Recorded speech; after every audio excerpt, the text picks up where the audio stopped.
We're beginning a new sermon series today entitled Faith Journeys. And I don't know if you know it, but I like to journey. I like to hike. I like to go on trips.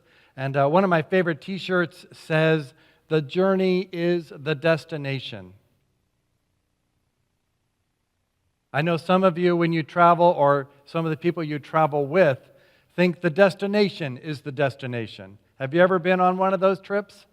No, we don't need to stop for the bathroom. No, we don't need to stop for the meals. We can get there in record time to the end.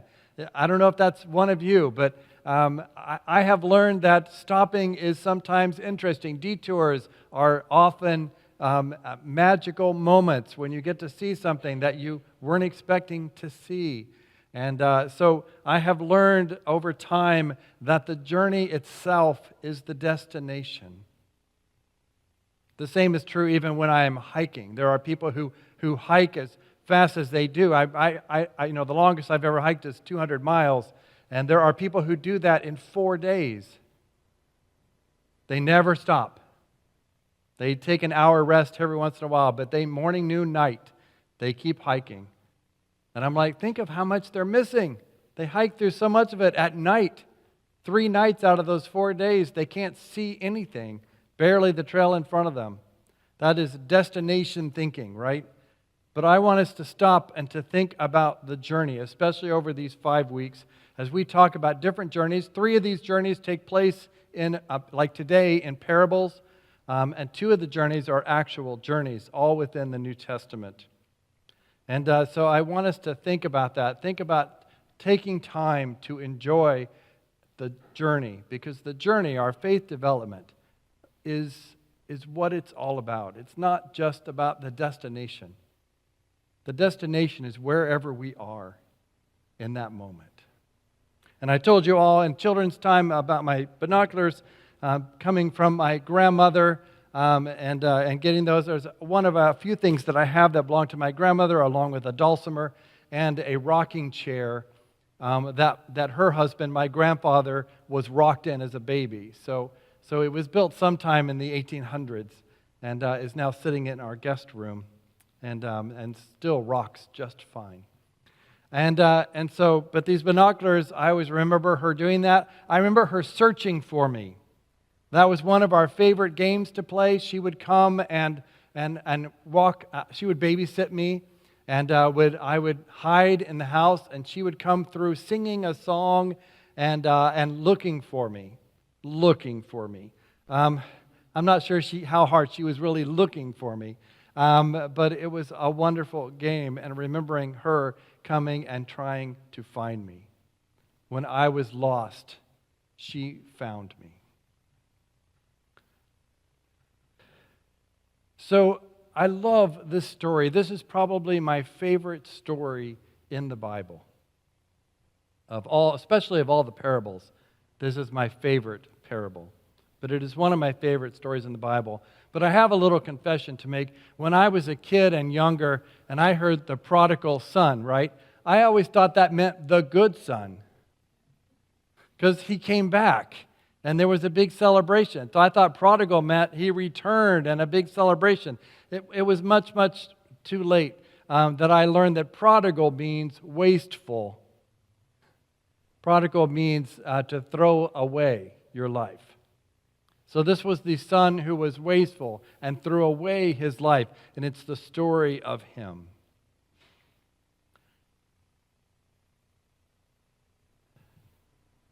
Our story begins where he comes and he asks his father for his inheritance. He's basically disowning his family. He's coming and saying, "Give me everything that is mine, so that there will be nothing left for you to give me, nothing left that connects me with this family." And his father does as he asks. He gives him what is rightfully his as his inheritance. And can you imagine? I thought he sees this wealth like a 20-year-old sees their first paycheck. Do you remember that? When you first got a paycheck and you're like, people give me money. I have all this. I have $20. I have $10, whatever it was, and I have all this money. What am I going to do with it, right? That's your first thought. You finally get a paycheck, you cash it, and you have this, maybe you actually cash it and get this money in your hand, and you're like, oh, I have money. I have power. I'm an adult. What am I going to do with this money? And the next thing you know, you look down and your hands are empty. And you're like, where'd all the money go? What happened with that, right? And I thought about that. That's like looking perhaps through the binoculars at your money, right? You look through the binoculars the right way at your money, and suddenly your money looks huge, right? And you think you have it all. And I think that's where the prodigal started, right? He got all this wealth, all this money he'd never had before. It's like he basically got his inheritance, and he looked through his binoculars and he went, oh my gosh, look how big it is. Party. It is time to party. And I don't know anything about any of that. And so he heads off. He heads off and to make his way in the world, thinking that his money is infinite and that there is no way he could possibly spend it all. I don't know if you've ever heard the numbers, but of the people who win the lottery, where we think of it as a large amount of money, do you know how many of them go bankrupt? A lot of them. They do the same thing. They think it's an infinite amount of money, and there's no way they could ever spend it all, and then the next thing they know, they've spent it all. Yeah, it gets our attention. And so this was what the prodigal son did. He thought he had everything, and next thing he knows, he has nothing. Now he's looking through the binoculars backwards, right? Now what he thought was huge and would suffice forever now seems small, distant, and unattainable. He has nothing. And you can imagine the Jewish people weren't even supposed to touch a pig or eat the pork and all of that, the meat of the pig, and here he was cleaning up after the pigs. So it wasn't even the pigs that he was dealing with, it was what the pigs left behind. And it wasn't even the pigs he was eating, which would be bad enough, but it was the food that the pigs were eating. Right? Just the leftovers, the outcasts, the trash, the junk, the pods that they were giving to the pigs. This was Jesus' way of saying there is no lower bottom than what he hit. He hit absolutely rock bottom.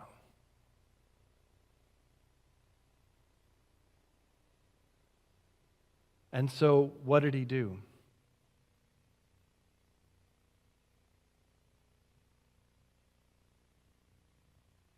First of all, I'm sure he thought, well, I'm done. I have completely failed.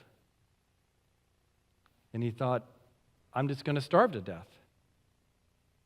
He said, he just almost gave up, right? He just thought, there's no answer to this. And then he remembered just a small, shimmering light of hope. He remembered the servants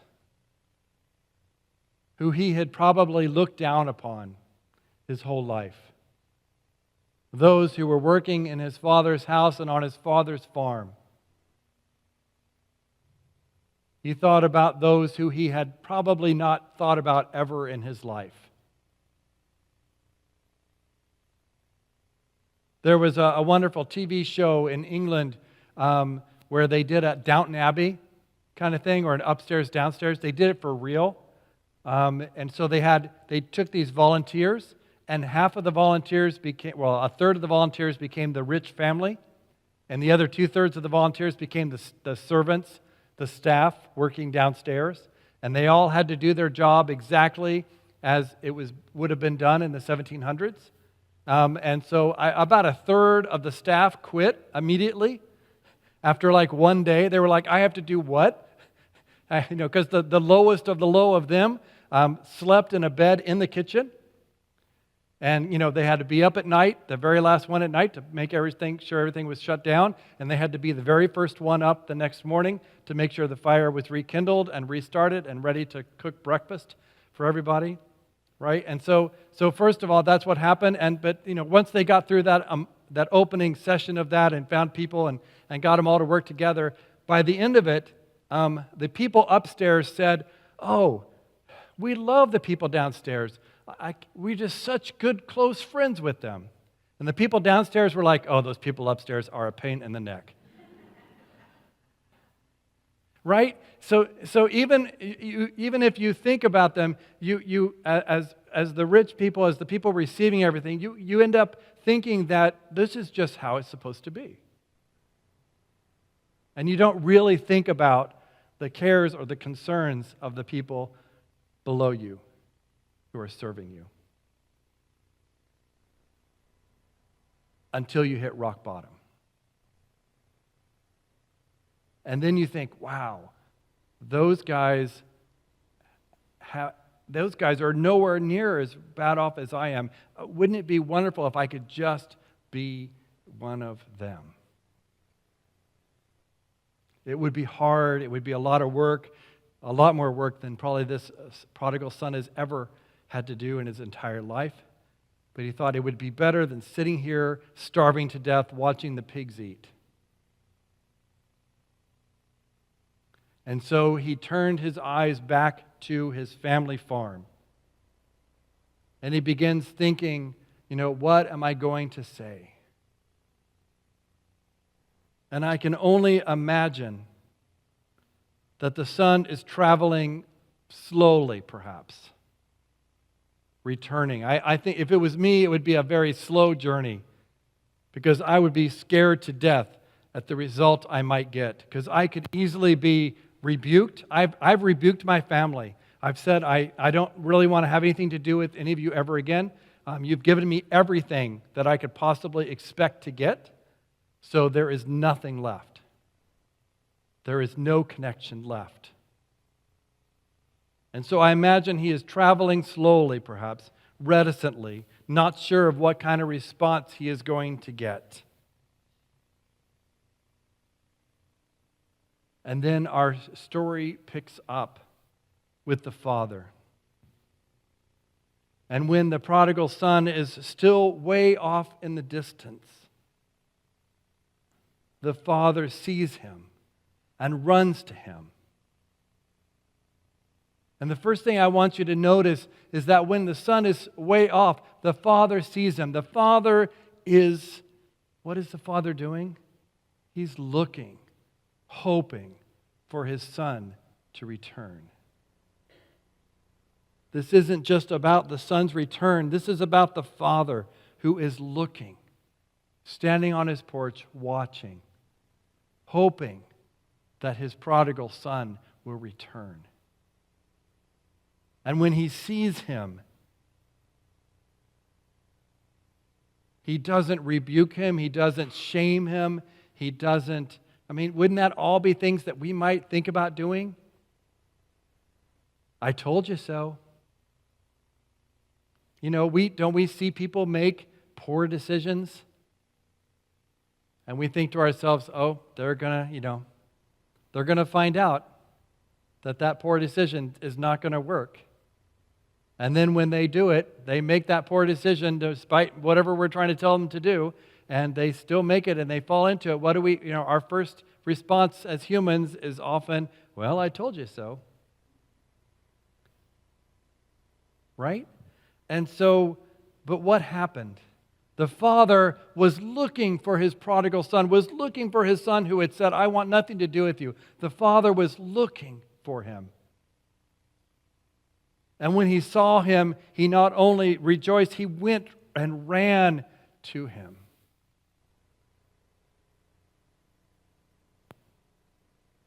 Too much of our talking about our faith journey is what we have to do in order to earn God's love. But there is no way that we can earn God's love and God's grace.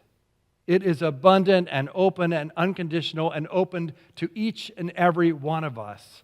God is waiting there on the porch, watching for us, waiting for us. And when he sees us, he doesn't encourage us or require us to do these step 1, 2, and 3. He just runs to us.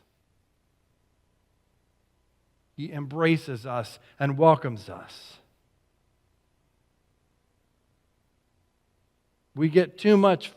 It's important to think about, the son had to make the decision. The son had to return. The son had to be sorry. But the most important thing that we forget in that process is God's abundant and amazing love and grace.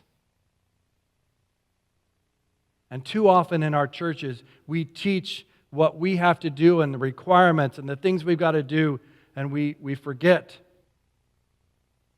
that part about God's love. And as his father runs up to him, he starts to say, "Father, I just came back. I thought maybe I could just be," he only starts to get his story out, and his father embraces him and holds him close and runs and says to his servants, "Come and bring a cloak for him. Bring the best robe we have. Here, take this ring, put it on your finger. Prepare the fatted calf."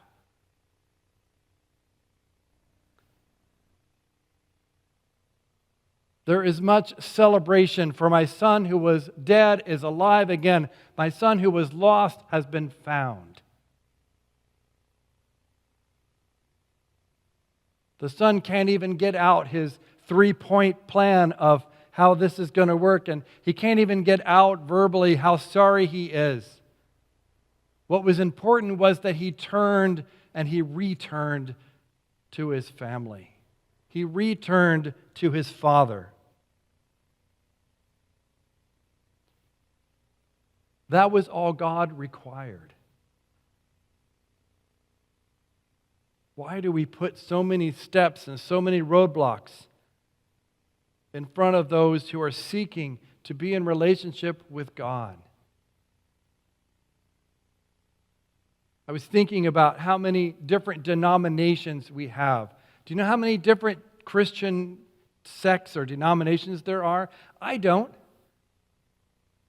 There are hundreds, if not thousands, depending on how you count them. All divided up because we have different rules, different ideas, different ways of doing things.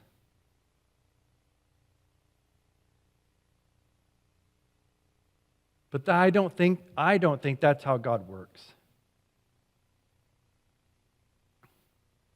I believe God's grace is going to exceed my own.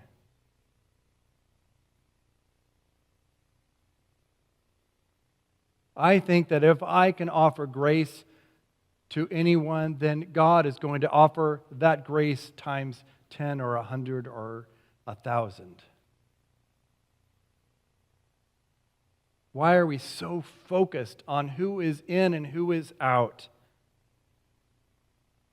when God is just focused on love and grace, of welcoming the prodigal back? I want to be that father standing on the porch, ready to welcome whoever comes over that hill.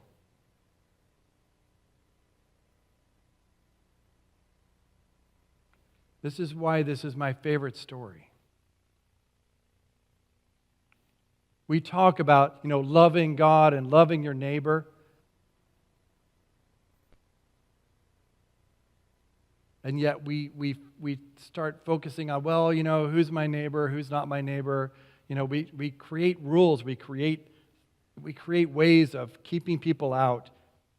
We create ways of being in and out instead of just saying, how can I love more? I want to be like that father standing on the porch, watching for whoever might come our way, whoever might come to our events, might come to our worship, might come into my life, might be standing in front of me at the grocery store. I want to be like that father standing on the porch, ready to welcome whoever comes over the hill, whoever comes, no matter where and no matter what they have been through.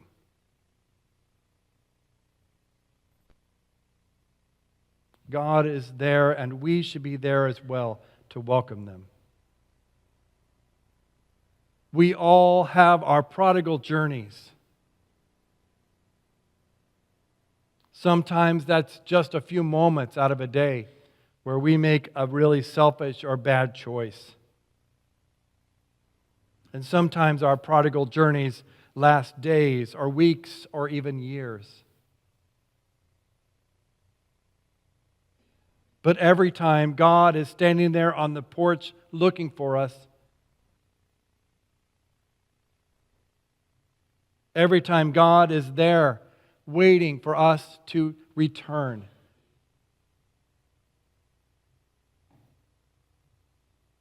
And we, as the prodigal son, may feel like we don't deserve it, and perhaps we don't. But God doesn't care whether we deserve it or not. God cares about whether we want it or not.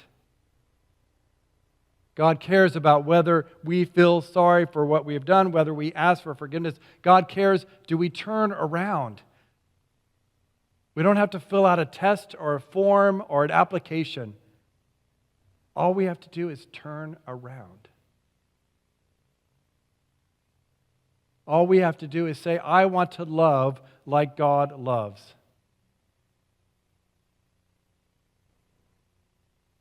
I want to extend grace and mercy and peace and justice as God extends mercy and peace and justice.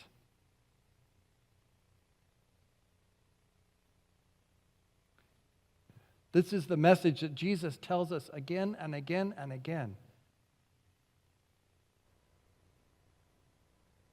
It's not about who's in and who's out. It's not about who fits the requirements. It's not about who looks like us or acts like us or believes exactly like us.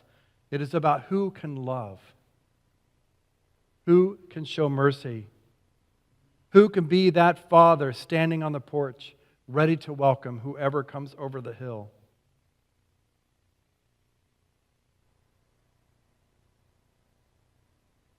Because every time that I have been the prodigal son, God has been standing there on the porch looking for me. And every time that you have been the prodigal son or daughter,